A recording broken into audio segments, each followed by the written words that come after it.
Plenty of female assassins have made it into the history books, each one their own tale to tell as they've wielded guns, blades, and other deadly weapons against some high-profile targets. Keep watching to discover the most notorious female assassins of all time.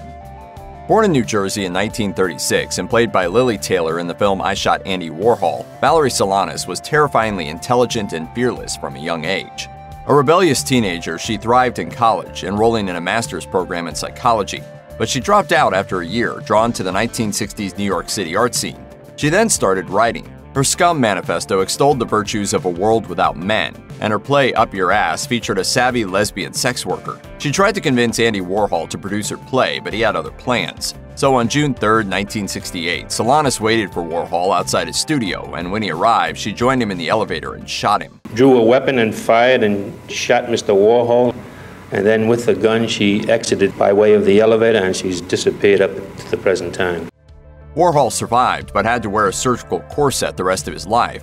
Afterwards, Solanas wandered around outside, eventually confessing, saying that Warhol had too much control over her life. She was diagnosed as a paranoid schizophrenic, was institutionalized, and served some jail time. Much of her later life was spent homeless, and she died of pneumonia in San Francisco in 1988. Up Your Ass was finally staged posthumously at a San Francisco theater in 2000. Born in 1890 in Ukraine, Fanny Kaplan had all the makings of a revolutionary.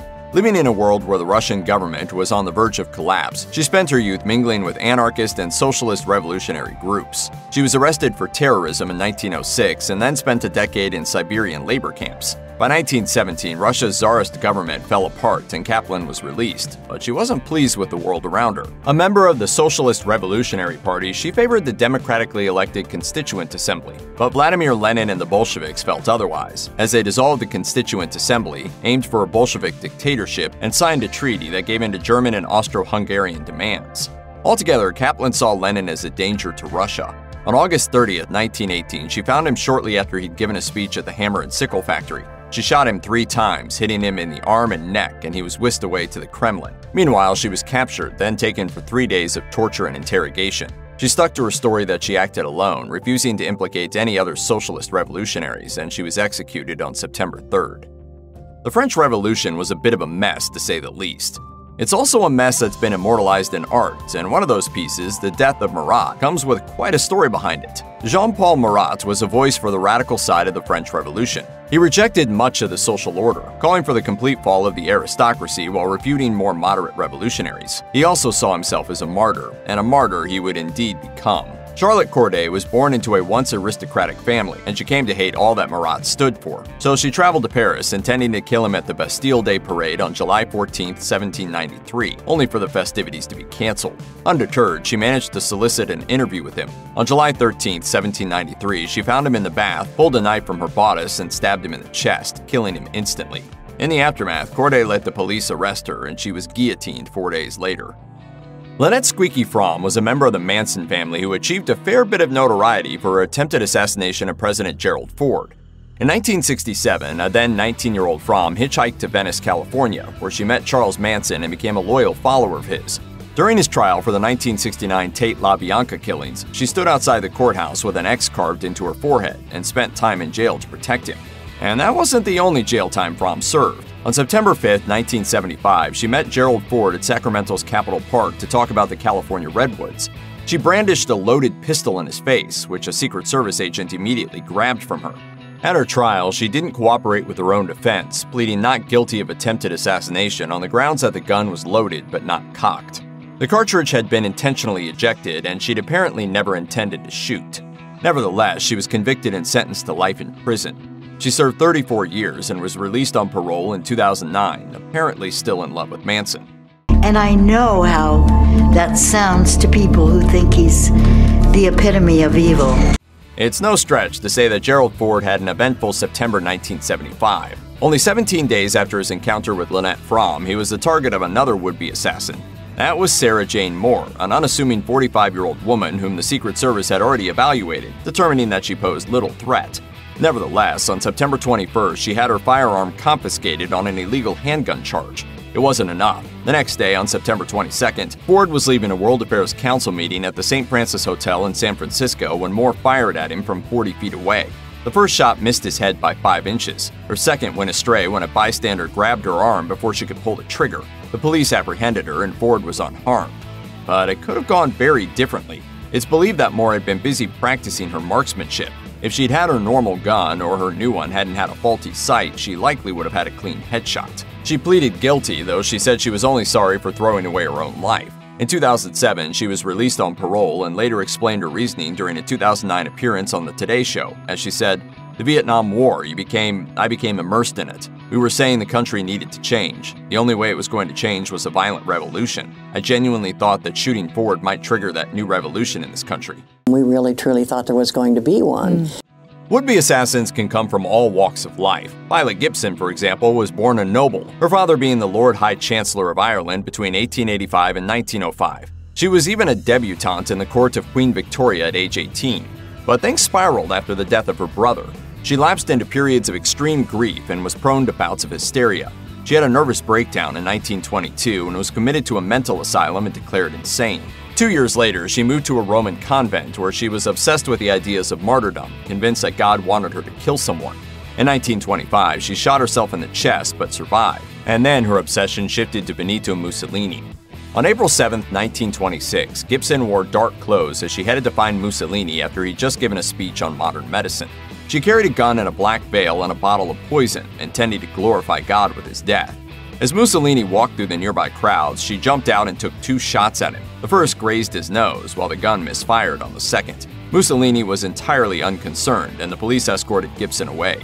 She was diagnosed as a chronic paranoic and returned to England, where she died in 1956. Born to black sharecroppers in Georgia on June 14, 1916, Izola Curry moved to New York in search of work at the age of 20. But she wasn't able to hold a job as she bounced around the East Coast for years, moving from one job to another.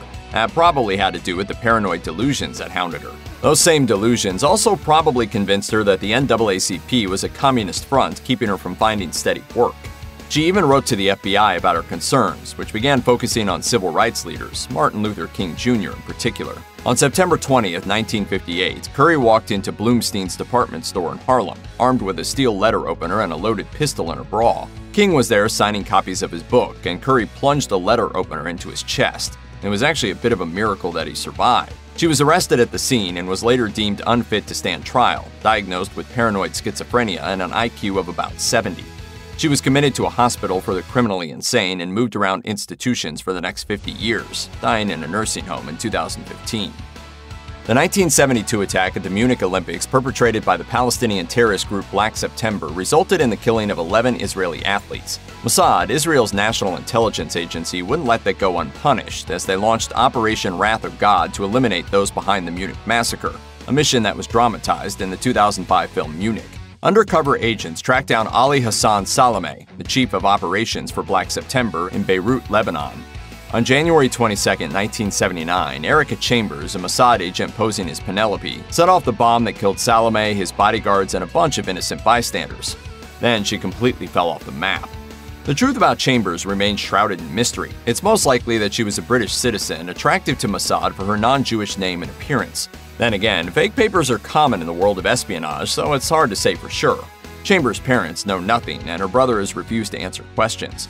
All that can be said with certainty is that a British passport for Erika Chambers was found in Penelope's apartment after the mission. Grigory Rasputin was an advisor to Tsar Nicholas II, who's also known for some wild legends, like the myth that he just refused to die.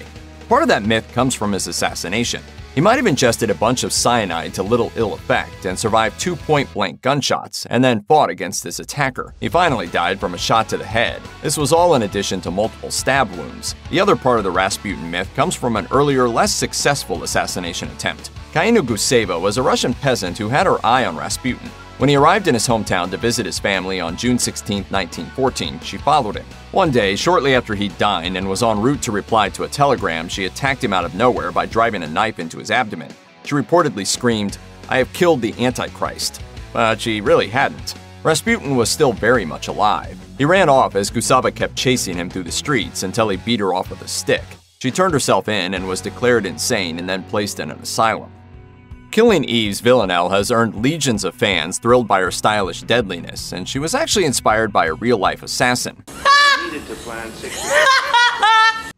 Idoia Lopez Riaño was a member of the Basque nationalist group called the ETA. In 1984, she registered her first political kill at the age of 20. She became a lieutenant in the ETA's Madrid cell and joined an especially ruthless commando unit that attacked and terrorized multiple cities across Spain. With her striking eyes and luscious locks, Riaño became known for seducing police officers, luring them into bed and drawing precious information from them via pillow talk. But the policemen weren't the only ones taken with her looks. She was rather smitten with herself as well, and she reportedly even missed a hit on a police officer because she was too busy admiring her own reflection in a storefront window. Ultimately, she was arrested in 1994 and convicted of 23 counts of murder, though she was released from prison in 2017 upon renouncing violence and expelling herself from the ETA in the process. Check out one of our newest videos right here, plus even more grunge videos about your favorite stuff are coming soon. Subscribe to our YouTube channel and hit the bell so you don't miss a single one.